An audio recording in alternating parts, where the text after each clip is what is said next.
Oke, terima kasih sudah membacakan terkait tiga masalah bangsa yang ada di negara kita. Salah satunya adalah masalah narkoba, kemudian masalah penegakan hukum dan masalah terorisme. Ketiga masalah ini memang sedang melanda bangsa Indonesia. Untuk masalah narkoba ini banyakkan di kalangan muda dan para selebriti, ya, artis-artis itu selalu ketangkap dengan masalah narkoba. Kalau kita telusuri lebih jauh mengenai penyebab masalah beredarnya narkoba ini, sebenarnya banyak faktor sih. Faktornya salah satunya adalah ya tingkat stres, ya, beban hidup yang cukup berat atau tekanan pekerjaan cukup berat. Kemudian lemahnya dalam pemahaman agama. Mereka sudah dituntut untuk bekerja dengan baik dengan tekanan-tekanan dalam pekerjaan, kemudian ditambah dengan minimnya mereka dalam memahami agama, sehingga jiwanya menjadi rapuh. Ya, kebanyakan mereka yang bekerja di tempat-tempat hiburan itu selalu terkena dengan narkoba ini. Bahkan anak muda yang selalu bermasalah dengan kehidupan, kadangkala berasal dari broken home, ya, dari rumah tangga yang hancur, orang tuanya yang kadangkala kurang mendidik anak-anaknya, ya, kurang diawasi anak-anaknya, sehingga anak-anaknya bergaul bebas. Ya, pergaulan bebas itu banyak dampaknya, salah satunya adalah tentang narkoba. Ya, kita berdoa semoga kita dijauhkan dari barang haram ini, ya. Amin. Ya. Ya, tentu masalah narkoba ini cukup berat, ya, karena bandar-bandar narkoba di nasional bahkan di dunia, level dunia itu menjadikan sasaran rakyat Indonesia itu sebagai konsumen tertinggi. Pertama, dilihat dari segi geografisnya, Indonesia ini terdiri atas beberapa pulau, banyak pulau. Jadi dalam hal pengawasan itu sangat susah, gitu, ya. Sehingga mereka menggunakan kesempatan ini untuk mengedarkan narkobanya. Gitu. Kebanyakan diselundupkan di di tempat-tempat yang negara-negara perbatasan, di tempat-tempat yang susah atau jarang dikontrol oleh pemerintah. Bahkan di suatu daerah itu ada kampung narkoba, itu istilahnya kampung narkoba. Tidak perlu saya sebutkan karena itu adalah salah satu kampung yang diberikan satu label stigma negatif oleh masyarakat, gitu, bahwa kampung itu saking banyaknya pengguna narkoba di wilayah itu, di kampung itu atau di RT itu, sehingga dijuluki sebagai kampung narkoba, gitu. Ya, nanti carilah, gitu. Dulu pernah saya bekerja di salah satu lembaga swadaya masyarakat di LSM.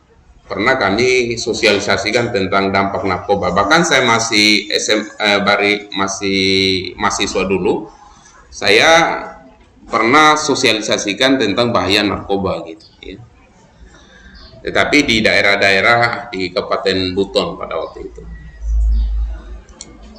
ada banyak, kalau untuk anak-anak remaja memang kalau di daerah-daerah terpencil tidak mengenal masalah narkoba ini, gitu, ya. Tetapi kadangkala menjadi sasaran empuk. Dulu beredar berita gula-gula yang dicampuri dengan narkoba. Sempat dulu tahun 2000-an, ya. Itu sehingga banyak orang tua yang resah karena banyak anak-anak yang jajan permen. Ya, wallahu alam apakah itu betul atau tidak, tetapi informasi itu bahwa gula-gula itu mengandung narkoba sengaja untuk diedarkan agar otak anak bangsa ini rusak gitu ya. Ya tentu ini masalah yang harus diselesaikan. Bagaimana caranya? Yang pertama itu adalah dengan melakukan edukasi tentang bahaya narkoba, ya, dan jenis-jenis narkoba itu gitu. Sebenarnya, Waalaikumsalam. Yang paling penting ini, Waalaikumsalam. Yang paling penting itu adalah bagaimana anak-anak diberikan edukasi tentang pemahaman dalam hidup yang baik gitu, ya. Apakah itu dalam konteks keagamaan, apakah itu dalam konteks adat istiadat, gitu, ya. Sehingga anak-anak generasi sekarang itu tidak menghabiskan waktunya hanya untuk hura-hura saja. Ini kan kebanyakan yang terkena narkoba ini hanya sekedar hura-hura saja. Ya, jadi perbanyak edukasi yang positif, apapun itu, edukasi yang positif, baik itu pendekatan dalam hal bagaimana mencegah narkoba, ya, ataupun dalam hal pendekatan agama, dalam hal pendekatan norma-norma adat misalnya, ya, ataupun norma-norma hukum yang ada di negara Indonesia. Itu yang pertama. Yang kedua adalah bagaimana memberikan penegakan hukum terhadap para pengguna narkoba ini, ya. Di negara kita sudah diberlakukan hukuman mati, ya, terhadap bandar narkoba. Banyak itu yang dihukum mati, meskipun masih menjadi tarik ulur, ya, apakah ini jadi hukuman mati atau tidak. Ada kalangan-kalangan artis yang sudah terjaring narkoba, mereka tidak dipenjara, bahkan mereka direhabilitasi, nah, gitu. Direhabilitasi karena versinya mereka adalah korban dan mereka kecanduan sehingga harus dilepaskan. Ya, terlepas dari itu menjadi kontroversi sih, gitu. Bukan hanya kalangan artis, bahkan kalangan pejabat pun itu ada, kalangan pejabat. Karena yang mereka incar itu adalah orang-orang yang mempunyai duit, yang punya uang, tetapi lemah dalam hal iman mereka. Itu adalah penegakan hukum seberat-beratnya agar para pengedar narkoba ini dihukum dengan seberat-beratnya. Jadi hukuman maksimal, bukan hukuman minimal. Ya, kalau ada hukuman seumur hidup, ya minimal hukuman seumur hidup kepada para pengedar. Kepada para pengguna, ya mereka sebenarnya, para pengguna ini kan korban sebenarnya, ya. Para pengguna. Hanya kan agak susah kita mengatakan apakah dia pengguna atau pengedar, gitu. Karena jangan sampai dia pengguna sekaligus pengedar. Nah, itu. Kalau dia pengguna sekaligus pengedar, dia akan terkena pasal berlapis, Pak. Ya. Pengedar saja sudah dihukuman hukuman maksimal, lebih-lebih dia adalah seorang pengguna. Banyak juga yang menjadi korban dari narkoba juga itu. Adakala orang yang tidak paham, tidak tahu tentang narkoba, mereka dititipkan satu paket. Terjadi itu di negara Malaysia. Kalau saya tidak salah, salah satunya adalah warga Indonesia kalau saya tidak salah. Yang konon katanya dia tidak tahu menau tentang hal itu. Ada yang titip barang, ya, ada yang titip barang, dan barang itu memang dia tidak tahu isinya apa, gitu. Dia hanya bawa sesuai dengan apa yang menjadi amanah dari orang yang menitipkan barang itu. Ternyata dalam perjalanan, ternyata dia terjaring narkoba razia, gitu. Akhirnya dia dihukum di negara Malaysia. Sempat diadakan pembelaan, tapi hukuman di negara Malaysia sangatlah berat. Ya. Oleh karena itu, kayak kita sebagai generasi muda, ya pandai-pandailah kita bergaul, gitu ya. Ada dalam satu perkataan dari Nabi mengatakan bahwa, mungkin pernah saya katakan ya sama teman-teman, kita berteman itu seperti kita berteman antara pedagang besi, ya, dan pedagang parfum. Nah, itu Pernah saya singgung kayaknya. Ya, Kalau kita berteman dengan tukang besi, maka mungkin kita tidak dapatkan besinya, tetapi bau besinya kita dapatkan, gitu ya, atau melekat di baju kita.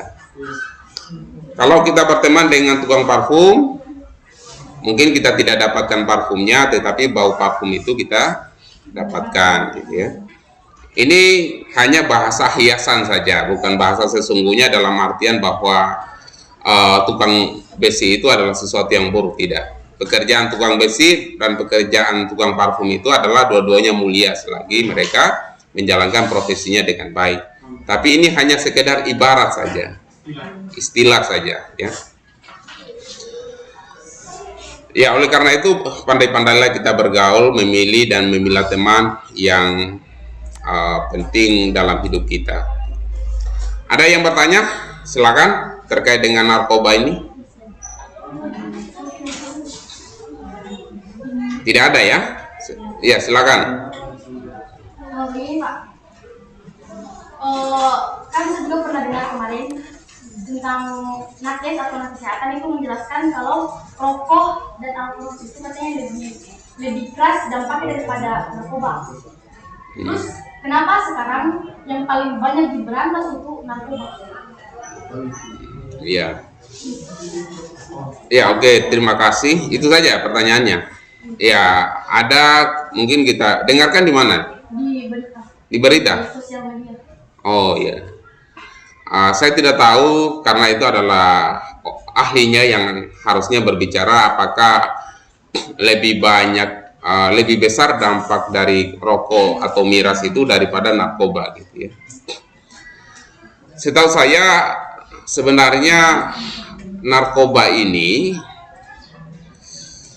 bahan-bahannya digunakan dalam dunia medis dalam kadar tertentu. Itu biasanya digunakan untuk obat bius.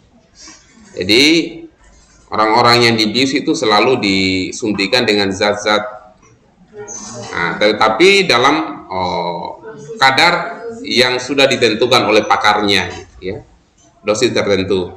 Dikatakan berbahaya narkoba ini karena dia sudah overdosis, sudah berlebihan, gitu ya. Sehingga itu merusak, bukan hanya merusak otak, tapi merusak hampir semua organ tubuh manusia. Bahkan jenis-jenis narkoba ini macam-macam, ya. Ada yang putau, ada yang heroin, ada lain sebagainya. Bahkan itu ada jenis terbarunya itu, kalau saya tidak salah namanya krokodil atau apa. Nah itu sempat saya baca beritanya, itu ganas sekali, gitu, ya. Kalaupun itu ada berita yang mengatakan bahwa lebih besar dampaknya menghisap rokok dan miras, saya tidak dalam kapasitas untuk membuat perbandingan itu. Intinya bahwa rokok, yang merokok ini ya, yang merokok tolong ya dikurangi, kalau bisa ya dijauhilah namanya rokok. Ya, saya alhamdulillah sampai hari ini tidak menjadi perokok, gitu ya, dan saya menghindari namanya rokok. Nah, biasanya anak-anak remaja, ya, anak-anak muda itu mereka selalu terkena dengan kebiasaan merokok ini. Awalnya coba-coba dari pergaulan, makanya tadi seperti yang saya katakan, ya, hati-hati dalam bergaul, gitu. Coba angkat tangan yang merokok, lagi-lagi, gitu ya. Nah, ya oke, ya silakan. Yang merokok alangkah baiknya dikurangi, ya, alangkah baiknya dikurangi atau katakanlah dihindari.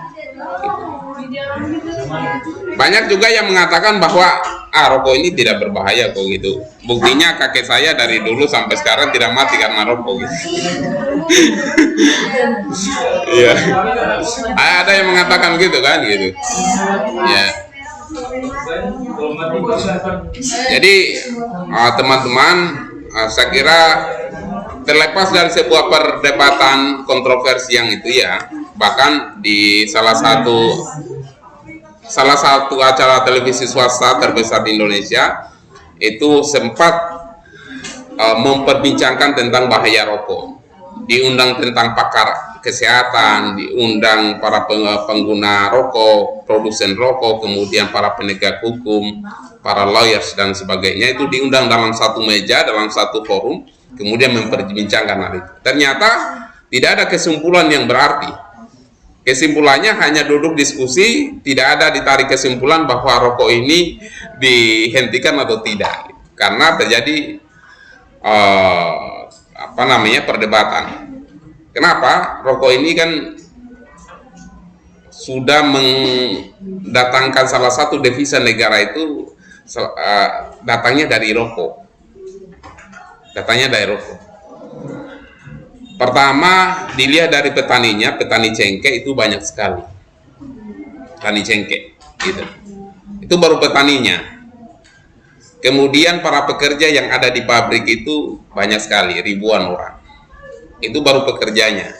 Belum lagi agen-agen yang menjual rokok ini di seluruh Nusantara.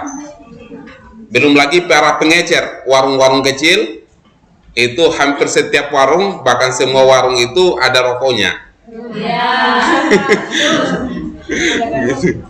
Itu baru warung, belum penggunanya. Tentu ini jutaan orang yang mengkonsumsi rokok, gitu ya. Nah, ada yang ya semacam stigma-stigma yang kurang bagus ya kepada para penghisap rokok, gitu ya. Tetapi ada juga yang mengatakan bahwa tidak disebut lelaki sejati kalau tidak merokok. Itu selalu diiklankan ya, gitu. Nah, bahkan di kalangan ulama ya, itu terjadi perbedaan pendapat. Ada yang haramkan, ada yang mubah, membolehkan, gitu. Ada yang makruh dan sebagainya, gitu ya. Tapi kalau saya pribadi, saya sendiri alangkah baiknya dijauhkan karena lebih banyak mudaratnya daripada manfaatnya. Ya, betul tidak? Kalau makan buah itu bagus, makan sayur itu bagus, kesehatan kita. Ya, makan nasi itu bagus. Nasi saja kalau terlalu banyak juga tidak bagus, ya, gitu. Rokok juga baik itu banyak ataupun sedikit juga kurang bagus. Apalagi kalau kita merokok pada orang yang tidak merokok dan itu menghisap asap rokok Anda, yang namanya dengan perokok pasif. Perokok pasif itu dari hasil penelitian lebih jauh lebih besar dampak yang dirasakan oleh perokok pasif daripada perokok aktif. Itu hasil penelitian ya. Kemudian tentang miras, ya, miras Santika. Gitu. Nah, miras ini minuman keras ya. Minuman keras ini selalu juga laki-laki yang langganan, gitu ya. Ada juga perempuan.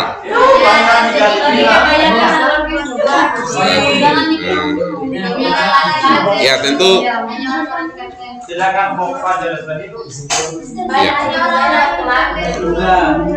Ya tentu ini selain dari narkoba, kemudian rokok, ya.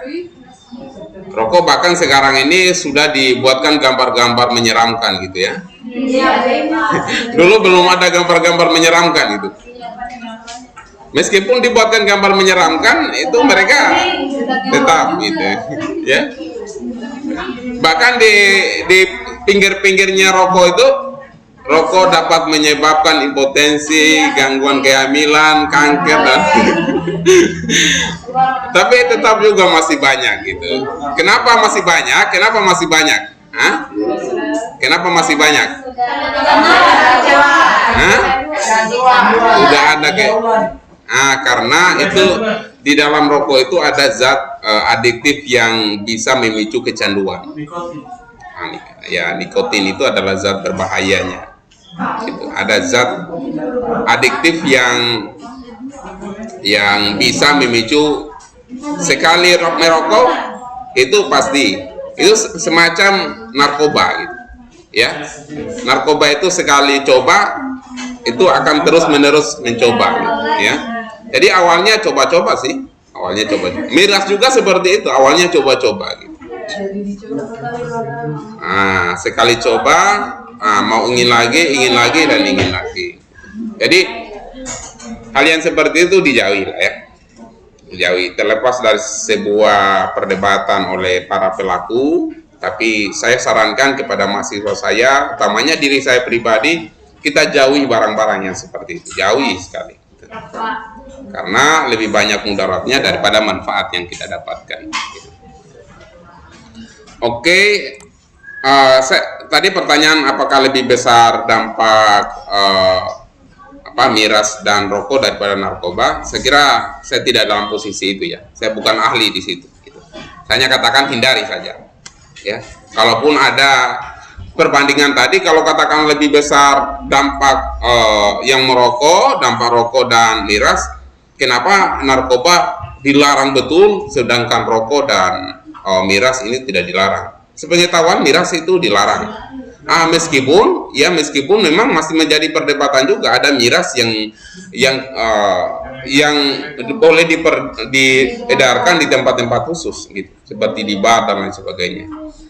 Ya, kalau kita orang Islam, teman-teman, kan kita ini kan orang Indonesia ini kan bineka ya, orang-orang yang bukan hanya orang Islam, ada orang yang di luar dari Islam, non Muslim kan gitu. Kalau orang non Muslim ya silakan mereka mengkonsumsi itu kalau mereka tidak diajarkan tentang larangan itu. Tetapi kalau kita orang Islam itu jelas haram, jelas sekali itu, tidak ada lagi kompromi. Kalau miras itu jelas sangat diharamkan. Baik itu yang membuat, yang mengedarkan, yang menjual, yang mengkonsumsi itu haram. Itu sama dengan narkoba itu ya. Ya, tetapi ya kadangkala itu alkohol ini menjadi satu perdebatan sih, hanya karena banyak penggunanya gitu ya. Gitu. Tapi kalau narkoba jelas semua agama itu sudah melarang gitu, ya. Karena ya boleh kita asumsikan kenapa semua agama melarang dibanding dengan rokok dan miras ini. Boleh jadi dampaknya lebih luas dan lebih mematikan, boleh jadi kan gitu. Narkoba ini. Jadi bahwa ada mungkin riset yang terbaru yang membantah itu ya wallahu alam ya. Mungkin itu hasil riset, tapi sepengetahuan saya semua agama untuk narkoba itu dilarang ya. Sedangkan miras ini masih menjadi perdebatan, rokok juga masih menjadi perdebatan. Kalau miras, kalau di Islam itu sudah final ya, tidak ada lagi perdebatan. Tetapi kalau rokok masih ada perdebatan. Tetapi itu yang membolehkan itu kalangan ulama-ulama minoritas, tidak terlalu banyak ya. Kebanyakan itu mengharamkan. Ya, kalau saya lebih baik menghindari itu. Karena kalau sudah kecanduan pasti mencari dalil untuk menghalalkan. Iya kan gitu. Kalau sudah kecanduan mencari dalil untuk menghalalkan. Karena sudah kecanduan. Ya, ada lagi yang bertanya, silakan kalau ada terkait dengan narkoba. Ya, kalau tidak ada kita masuk ke masalah penegakan hukum yang berkeadilan gitu ya.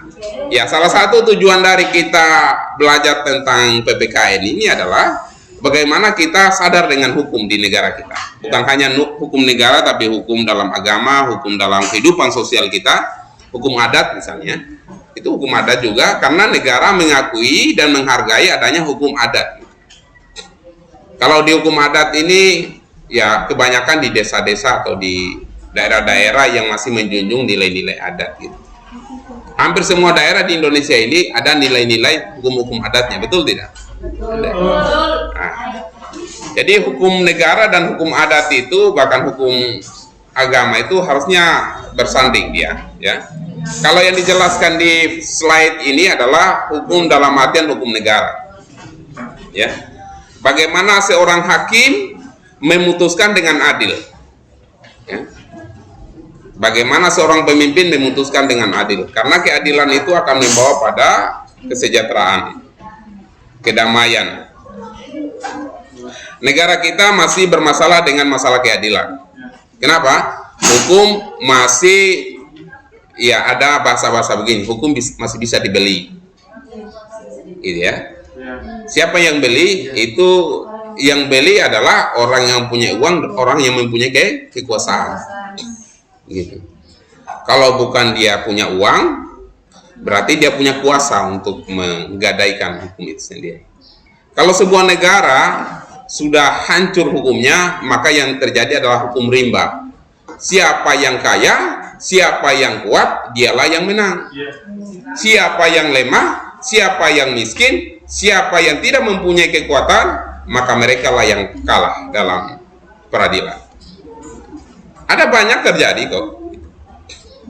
Misalnya kalau kita mau lakukan perbandingan antara koruptor, hukuman para koruptor dengan hukuman misalnya yang mencuri ayam, yang mencuri sendal, itu kebanyakan mereka melakukan perbandingan-perbandingan itu. Masa sih kayaknya agak berat orang yang kena hukuman mencuri sendal, mencuri ayam. Mereka masuk di penjara, mereka digebukin, mereka dipukul, kemudian dengan kadangkala cukup lama mereka ada di dalam sel gitu. Sedangkan para koruptor, mereka masuk di dalam sel itu seakan-akan masuk di dalam hotel. Jadi hanya berpindah rumah saja gitu. Sehingga banyak para aktivis mengatakan bahwa negara kita ini masih tebang pilih. Ya, tumpul di atas, tajam di bawah. Nah, itu. Seperti pedang yang tidak tajam dua-duanya. Pedang kan ada yang tajam di atas, tajam di bawah kan gitu. Seperti pedang atau parang di dapur gitu. Parang di dapur itu ya tumpul di atas, tajam di bawah. Kita harapkan bagaimana cara menegakkan hukum ini dengan adil gitu, ya. Ada berbagai hal yang harus kita miliki dalam menegakkan hukum dengan adil. Yang pertama adalah kita harus berdiri di atas kebenaran. Ya, ada satu pepatah mengatakan meskipun dunia ini hancur, tetapi kebenaran harus tetap ditegakkan. Gitu. Meskipun hancur dunia ini, tapi kebenaran harus tetap ditegakkan. Keadilan harus tetap tegak. Siapa yang salah tetap harus dihukum. Siapa yang benar tetap harus dibela. Gitu. Di dalam agama juga kita itu mengajarkan tentang hal itu. Ya.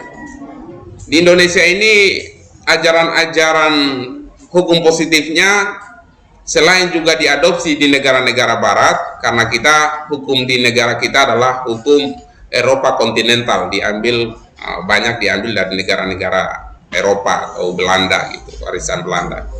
Ya, di KUHP, di KUHP dan KUHP gitu. Tetapi dalam hal ini juga ternyata hukum-hukum di negara kita juga ini mengadopsi hukum-hukum dalam Islam yang tidak bertentangan dengan norma-norma dalam kehidupan sosial kemasyarakatan. Gitu. Masalah penegakan hukum ini, kalau kita lihat, ya seperti tadi bahwa hukum itu kalau kita mau tegakkan, kita harus berdiri di atas kebenaran. Ya.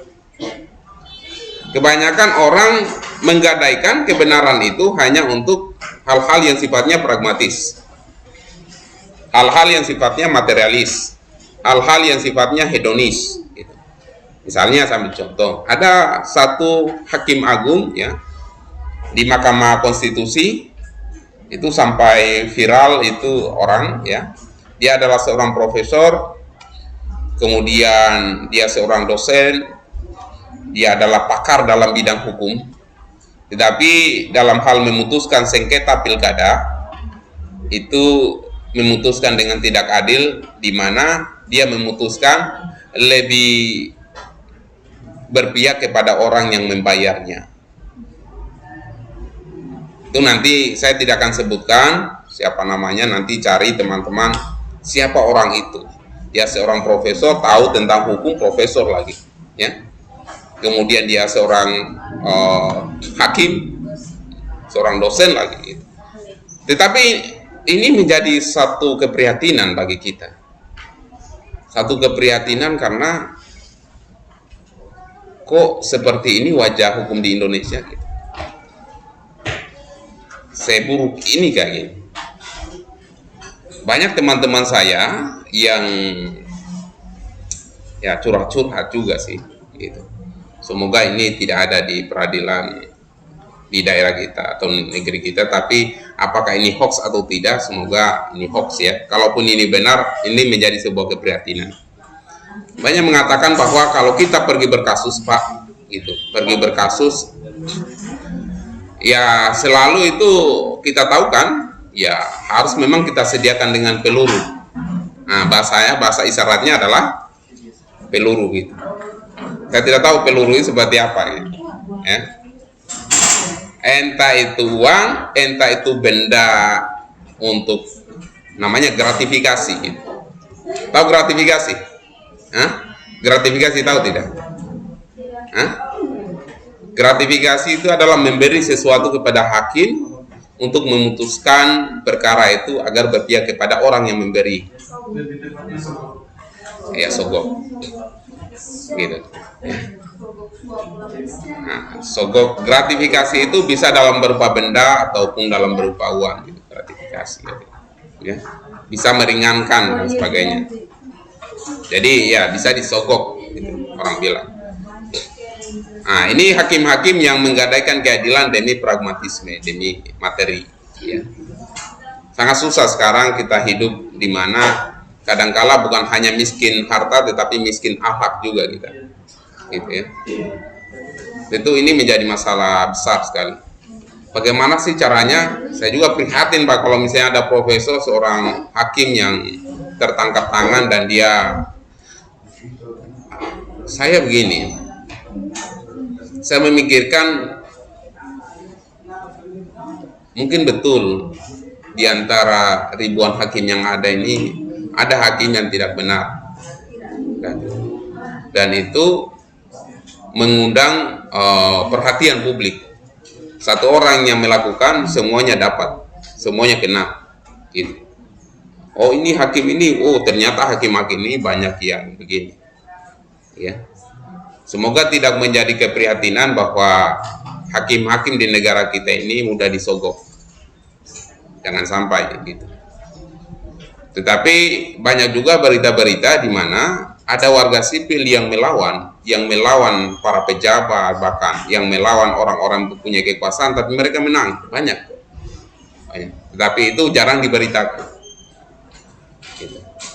Ada satu kisah seorang perempuan, ini sampai dia viral orangnya, perempuan kalau saya tidak salah di NTT kalau tidak salah. Yang debat pas pasal pilkada kemarin. Pasal pilkada. Iya, yang duluan pasal pilkada kemarin debatnya. Dia menang. Dia menang kayaknya. Menang. Nah, jadi ini yang saya cerita bukan tentang debat itu, ya. Ini yang saya cerita tentang kisah orang tua perempuan. Dia seorang aktivis, ya. Dia adalah tokoh pembaharu di daerahnya. Kasusnya tentang penebangan hutan secara liar, namanya illegal logging. Jadi di daerahnya sudah banyak hutan-hutan digunduli oleh kepentingan para cukong, kepentingan para pengusaha, kepentingan para penguasa gitu.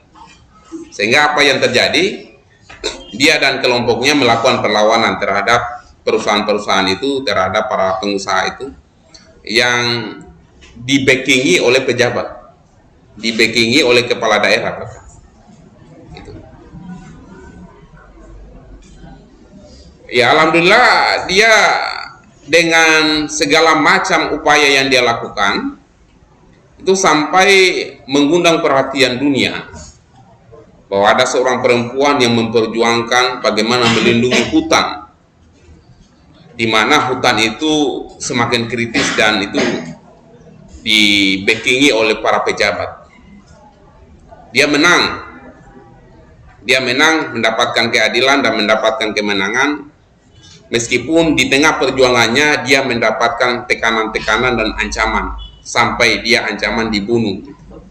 Dari dia ditawarkan sesuatu sampai ancaman dibunuh, sampai ancaman diperkosa dan lain sebagainya. Tetapi dia tetap berpegang teguh pada sebuah kebenaran, bahwa hutan ini adalah masa depan kami. Kalau hutan ini sudah gundul, maka mungkin hari ini saya sudah mati, tapi anak cucu kami akan sengsara. Gitu. Maka ada satu pepatah, ada satu bahasa hiasan mengatakan bahwa maka ciptakanlah di negaramu itu dengan, apabila engkau meninggal, maka ciptakanlah mata air buat anak cucumu. Jangan engkau ciptakan air mata buat anak cucumu. Apabila engkau meninggal, ciptakanlah mata air buat anak cucumu, jangan engkau ciptakan air mata buat cucumu. Apa artinya? Bahwa apabila kita sudah meninggal, maka yang kita wariskan buat anak cucu kita ini adalah mata air, itu adalah kehidupan, keselamatan. Jangan menciptakan air mata. Air mata itu adalah penderitaan. Gitu. Berkat perjuangan itu, dia menjadi orang yang menang, orang yang berani, sampai waktu itu banyak para pejabat di istana, ya, para menteri bahkan waktu itu melirik dia. Para politikus di partai melirik dia untuk diangkat menjadi salah satu anggota dewan atau salah satu pejabat, bahkan mau diangkat menjadi anggota DPR RI, ya. Tetapi dia lebih memilih menjadi rakyat biasa. Itu luar biasa. Lebih memilih menjadi rakyat biasa. Sempat pada waktu itu saya sempat menonton, ada, kalau saya tidak salah itu di Net TV, ya, Indonesia 1 kalau saya tidak salah acaranya pada waktu itu. Sempat diwawancari apa sih motivasinya itu ibu sehingga memperjuangkan hutan itu agar tidak dihancurkan oleh para cukong itu. Ternyata dia mempunyai nilai filosofi yang dia pegang, gitu. Apa nilai filosofi yang dia pegang? Bahwa kita memelihara bumi ini seperti kita memelihara diri kita sendiri, ya. Kita menghancurkan hutan ini sama saja dengan menghancurkan diri kita sendiri. Karena yang saya yakini itu, bumi itu seperti manusia, di mana hutannya itu adalah rambutnya, tanah itu adalah kulitnya, air itu adalah darahnya, dan batu itu adalah tulangnya. Kalau kita rusakkan ini sama saja dengan kita menghancurkan manusia. Jadi filosofi itulah yang dia pegang sampai dia memperjuangkan tentang bagaimana hutan itu tidak dihabiskan. Dulu ada satu bahasa bahwa ada yang disebut dengan hak asasi manusia. Kita perlu lanjut mungkin.